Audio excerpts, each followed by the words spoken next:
Hello everybody, Danny back from Deepsouth Homestead. Sitting in my sitting room here, guys, looking out across the pond and across the back hill. This is the day our severe weather's coming in. The wind's blowing, according to what they're saying, around 40 to 42 miles an hour, which it looks like it looking out the window here. Trees are bowing over pretty good, and just preparing for what's fixing to come, the severe weather. Now, we don't know what's going to happen. They're talking about massive tornado outbreaks, you know, and all this kind of stuff. And we're under a tornado watch now. Have been most of the day. And as I sit here and watch the timber, guys, I have nothing else to do. And talking to Wanda, I said, you know, I think it's time that I do this video. I've been thinking about this video for a really long time. And of course, Miss Wanda's always asking me, Danny, please be careful, you know. And but guys, I think it's time that I let the cat out of the bag. And I think it's time that we talk about some things that probably have been hidden for quite some time. Some of you may know some of this stuff, and then some of you may not know any of it. But we know we've talked about for quite some time that there is an agenda out there to control the world. Globalization. And there's no doubt about that. You know, the New World Order, Biden just just mentioned that in a speech, that we need to be the leading one in the New World Order. Of course, now you have to understand, he's not the first president to do this. It started back with as early as the Bushes. The Bushes probably said more about it than anybody did. So this is not anything new. Of course, we're closer to it than we were. We have to admit that. You know, but with that being said, globalization of everything means more control over the people. And this within itself is not anything new. But how it's going to come about is going to be one of the big factors in how our existence is going to play out. Now, I'm having to be very careful and choose my words, guys. So I'm not hesitating or anything on purpose. I'm just having to really look into using the proper words. And I may not use the proper words. Sometimes, I might choose a bad word or something. So please forgive me if for those of you who have to be politically correct for some ungodly reason, I don't know, but it must be miserable to be like that. But I mean, for those of you who are, forgive me. But I want to talk to you a little bit about why the big issues with climate change, global warming, all these things, why are they becoming a huge topic now? Food supplies, all of these things play a big part in bringing in the New World Order. They all play a big part in controlling mankind. They all play a big part in the depopulation of mankind. There's so many things playing a factor here. Now I'm going to take this in a lot of different directions, and you're going to have to stay with me on this thing, because I'm trying to put this in the best order I know how to put it in.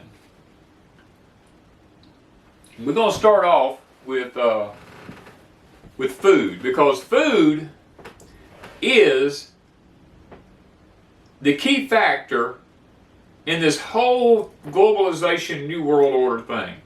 Because as Henry Kissinger made this statement, y'all are very well aware of that. You've heard me say it, a lot of other people have said it. You know, that whoever controls the food controls the world. Well, with what's going on over in the Ukraine right now. You know, I mean, Ukraine was about, what, quarter of the world's grain supplies came from Ukraine. So, you know, whoever controls that will control at least a quarter of the world's grain supplies. But why is that important? You know, why is it important that you control that? Well, if you control the grain, a quarter of the grain in the world, I mean, it's kind of like, liken it to this. And I've owned 3 different companies. I held all the stock in these companies. But let's just say that I decided at some point I wanted to sell a quarter of the stock. Well, that would mean that there would be a quarter of my business that I had no control over, because it's out from under my hands now. Although it couldn't really do anything massive to the company, it did hold a quarter of the interest of that company. Well, the food supply is a lot like that. Whatever country holds a larger, like a quarter supply of the grain in the country, they can't really stop everybody in the world from eating, but they can sure hinder it. Just like if I sold a quarter of my business, whoever I sold it to could make my business suffer from that quarter of a percent, you know, a quarter of it. And they could bring about lots of things that would make it very difficult for me to succeed, even though I had the other, 75%. And I'm sitting here and I'm like, so the grain supplies and the food supplies in the world is basically the same thing. Now, let's talk about food in general. Let's go into gardening. This agenda this is not something that just started. This actually started back in the during the World Wars was when it really got traction. Now, what I'm going to be talking about actually started back in the 1700s, but the real traction of it got started about the time of the World Wars, about food control and this type of stuff. And it's starting to rain. I hope it doesn't mess the video up with that metal roof up here, guys. So we have to stop for just a moment and say, when did the control of agriculture become a real big issue? You know, and that's going to be around the World War times and stuff like this. That's when agriculture became a real big deal, because there were massive food shortages due to world wars. And then you had, of course, you had the pandemic time, the Spanish flu time. There was all kinds of things took place during those times that caused food issues. And guys, when the agricultural department began to handle our food growing, we developed a system that we still use today to analyze plant nutrients. And that's NPK. The nitrogen, the phosphorus, and the potassium. While yes, it is very true that the NPK of a plant does determine that plant's health. You can have the most beautiful plants in the world, they can produce the most beautiful food in the world by using these 3 ingredients. But was there an agenda behind using those 3 ingredients? Now, going back to, like I told you, all the way back to the 1700s, there was a study done. It was just, the person just happened upon this, really. And then they began to do a lot of study on it. And then later in the years, this study was debunked many times, and only to be brought back and then debunked and brought back. And it's called electroculture. Now, electroculture, simply put, has to do with the electrical ions that a plant uses in order to grow. There's been many, many studies done about plants and electroculture, and its effect on plants, and its effect on how rapid these plants grow, its effect on the taste of the fruit that these plants or the vegetables that these plants produce, and the rate at which they produce it, the health of the plant, and all that type of stuff. There's been tons of studies on all this, and I don't have time to go into all this kind of stuff, even though I've studied for years. It's and I believe strongly in it, let me tell you that. The thing about electroculture is it happens every time there's a thunderstorm. When there's a thunderstorm and lightning is involved in the air, it does things in the atmosphere. I don't have time to go into all this in this video, but it does things in the atmosphere that creates nitrogen particles. It goes down to the soil. It actually does things, it charges particles in the soil, and it causes the roots to all of a sudden realize that there's a thunderstorm here, and the thundering and the lightning causes this plant to wake up, if you want to just, I'm paraphrasing this in layman's terms. It causes this plant to actually wake up and become energized, and it begins to send out roots really fast in the ground because the rain is falling on the ground, it's pulling up the nitrogen ions and stuff like this that's in the soil, bringing them up into the plant, causing the plant to flourish. If you've ever noticed after a thunderstorm, you can go out the next day and it looks like that plant, you say, wow, that plant must have grown to half a foot. What in the world? And then most people think, oh, it's because of all the water. No, the water was just the means of travel in which the ions that carried the nutrients into the plant and caused it to grow. Now, these nutrients that were carried into plants, many of them are micronutrients. Well, with electroculture, scientists for years, especially over in Europe and different places like it, in the US now, done tons of studies on electroculture. And finally, they determined that it's actually real, and that it plays the biggest part that plays effects in it is the magnetic fields around it is what brings all this into play.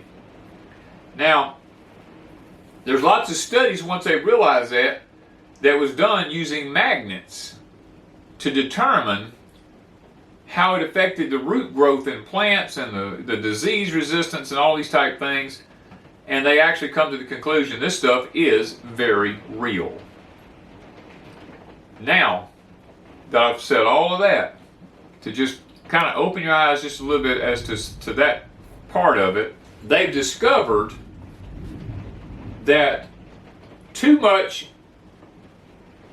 of a good thing is not a good thing. And of course, we know plants take in carbon dioxide and they give off oxygen. That's how our universe works. But what they have realized is that if the carbon dioxide level is too high, then plants really flourish and they do really, really good. But there's about a 17% drop in proteins, in zinc, and a couple of other elements there that are very vital to the human existence there. It's one of those things, see, our bodies need these things. Our bodies need proteins, they need zinc, they need iron, and they need these micronutrients in them. They need something other than just NPK in order to be able to survive. And when these other nutrients become available in the soil to them through magnetically charging the roots on plants, and they take up these things, then they realize that these plants have everything that they need. But if they take in too much carbon dioxide and the plant flourishes, then it doesn't take these macronutrients up into it. So, with that being said, all that the world wanted to do is to up the production of food, because there's so many people in the world that they have adopted the NPK and they've let all of the other stuff go by the wayside. All the other nutrients and elements that our bodies need, and the magnesiums and stuff like that that our bodies need to be healthy, those things are no longer available in food because we put NPK into the soil. And when we put NPK into the soil, we run these things up in the plants to make big, beautiful plants and produce lots of food that is void of nutrients. Now that we know this, let's go a step further. Weather plays a huge part in this. Back during our parents and our grandparents' times, when weather was actually what we call normal, when you could plant by the calendars or by the moon, and you get a couple of rains a year, and a week, and they weren't. You still had severe weather, but you just got good thunderstorms came through, and you didn't have all the bad severe stuff. Gardens flourished, people were healthy. But since man has begun to manipulate the weather and take advantage of it, and since man has put out more carbon dioxide into the atmosphere, there's a couple of things that's taking place here. One is because of all the carbon that's being emitted now, because of all the plants in the world and all this kind of stuff. Now, when I say plants, I'm talking about manufacturing plants, not plants that grow. Then what's happened is our carbon dioxide level on the earth is raised extremely high. And it's been very, very beneficial to plants because plants love it and they grow up and they make beautiful plants. And then when you throw the NPK to it, then they really produce. But they're also a lot less void of nutrients that we need to survive. And the more that man tampers with the weather, and he creates more lightning storms, and he creates more of this stuff, the magnetic fields in the earth are stirred up so much in these thunderstorms, but it's done unnaturally.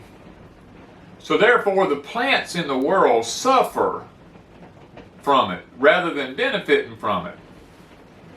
And with us going into a solar minimums like we are, a grand solar minimum, and now we've got these planetary system that's going to start affecting our Earth here in the next few years, they've created Agenda 2021, Agenda 2030, Agenda 2050, and they want different things to take place before these agendas actually come to fruition. And as a result of all of this, it's all about controlling the food. If you control the weather and you control the nutrients that's going into the food, then you can control the food. And now let me carry it a step further. This is one thing I've been studying on a whole lot, is the effects of food on the human body. How is NPK affecting the human body? Well, if plants don't take up the proper nutrients and they become void of nutrients like they need to have, like the irons, the proteins, the zincs, the magnesiums, and all this type stuff, well, guess what happens? The body begins to break down and it begins to fail. Many problems we're having today with our human bodies, and they're capitalizing on this, is because many of the macronutrients are being kept out of food. And what little there is in food, in order to extend the shelf life of foods, the foods are being irradiated. And when you irradiate anything to make it have a longer shelf life, that just simply means that there's no living enzymes left in it to make the food spoil, so it can sit on the shelf longer and not go bad. Well, if you take all the living enzymes out of it, we talked about this before, then there's nothing to break it down into your system. Your stomach has to create more acids to break it down. I mean, I've been through all kind of cancer research and studies with oncologists and all these different types of things into learning about this. And guys, there's an agenda behind this. Much of the heart problems in the world today, including mine, because the reason I have it is because the reason I'm doing so much research is because of my heart problems and arrhythmias and stuff like that, is because of calcium, potassium, and magnesium irregular balances in the body is causing many of the heart arrhythmias in the world today. Now, there are some conditions where there's problems with valves and things like this that does cause problems, but how are the proper words to use here, a greater percentage of them is brought on by the imbalancing of these three nutrients that I mentioned, the magnesium, the calcium, and the potassium in the bloodstream, is causing most of this.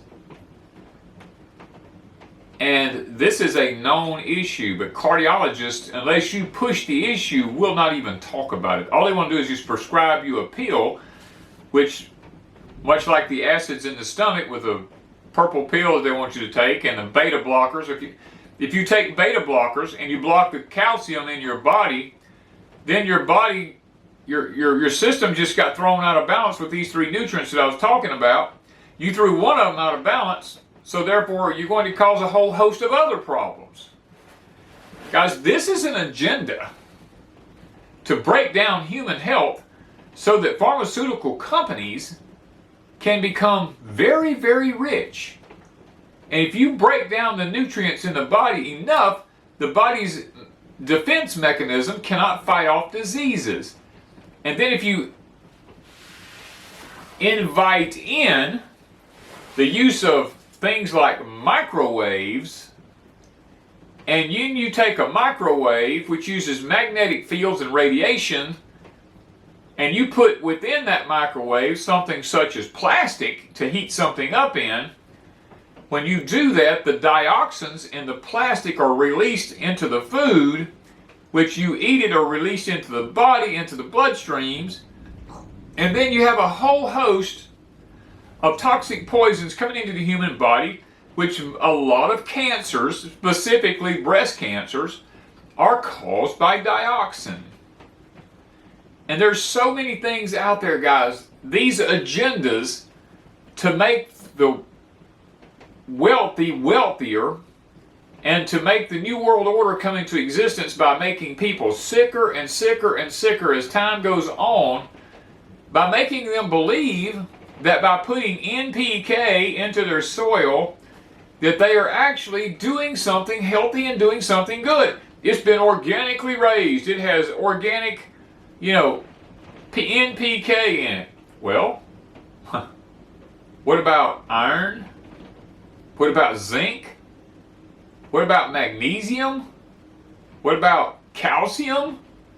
What about all these other nutrients that the body needs? Boron? All these things like this, the body needs trace minerals of all of it to be healthy and to be nutritious.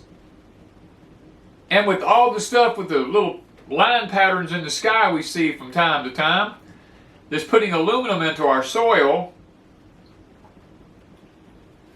The aluminum, I mentioned this in a video, Porch Time I believe it was, the aluminum binds up the phosphorus in the soil, so the plants can't take the phosphorus up. Well, phosphorus is where your plants get the ability to have tremendous root growth, especially root crops like potatoes and carrots and, turnips and rutabagas and all these things like this that have root crops underground, garlic and things like this. Unless you add extra phosphorus to the soil, then these plants and these are not going to do well. You've got to really boost this stuff because of the amount of aluminum that's in the soil from what's being put in the atmosphere. It's binding all that stuff up and the plant can't take it up. So guys, there's tons of stuff going on out here. This is why electroculture is so important. Electroculture is one of those things that when the weather is normal and it's doing what it's supposed to be doing, that your plants at that moment take up out of the soil what it needs as long as it's in the soil. That's why it's so important to add things like, or to have these things checked when you have soil samples done. Ask for them to check something besides NPK. Tell them you need a soil analysis on the aluminum, the salt that's in the soil, the iron that's in the soil, the magnesium that's in the soil. You know, all these nutrients like this are what you want when you ask for a soil sample. Now, it may cost a little more, but what price can you put on healthy food? I was blown away when I had the test done on my soils. Some of mine, the calcium levels on them were through the roof. Some of them, the phosphorus levels on them were through the roof. Some of them, the iron levels on them were through the roof because of the way I have amended my soil. But then some of them, the zinc levels was at the very bottom. Some of them, the nitrogen levels were at the very bottom. It all depends on what you do with the soil. And guys, that's what this video today is I want it to be about. It's time to let the cat out of the bag and to let people know there is an agenda going on in the world today to destroy the population of the world by making it think that it's doing what's right by putting NPK, nitrogen, phosphorus, and potassium in the soil, and believing that if you do it organically, that you're going to live a healthy, prosperous life when you've actually left out some of the most vital minerals that the body needs to be healthy. Guys, today, I just wanted to say, do more research, do more soil testing, do more experimenting with these other minerals. Now, my soil here is so high in iron, it's pathetic.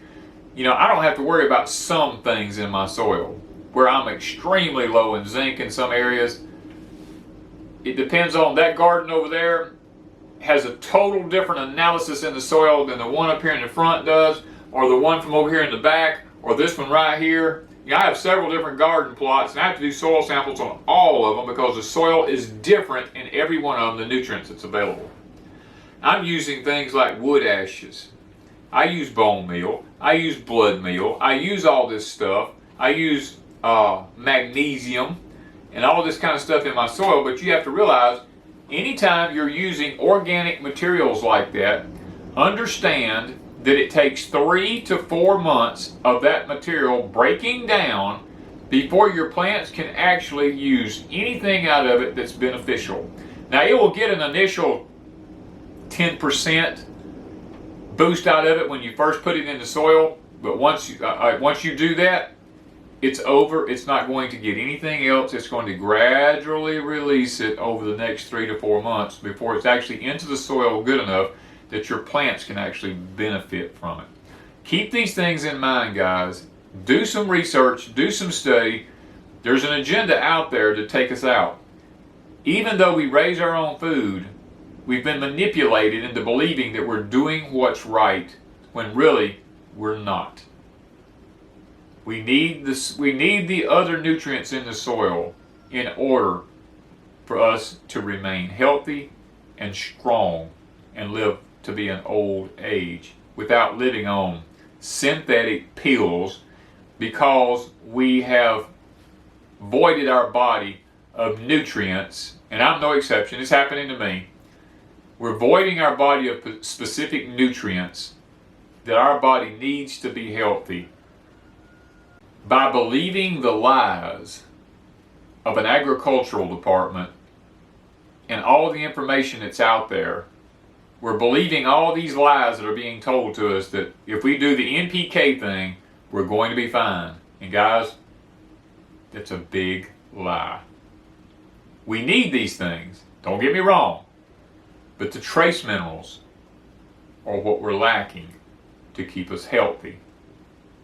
I hope today that this particular video, I wish everybody in the world could hear this video, but I know it probably won't go viral unless it's shared and thumbs up are given to it, because the more thumbs up you give it, the more YouTube will put it out there for people to have before they come in and actually make these type videos be taken down, because they don't want people to know about them. And that is coming. So do your part, guys. Share this video with people. Share it on all your social media platforms. Share it everywhere. Give it thumbs up. You know, not for my sake, but for the sake of everybody out there who needs to know this type of information. I've been working on this now for several years.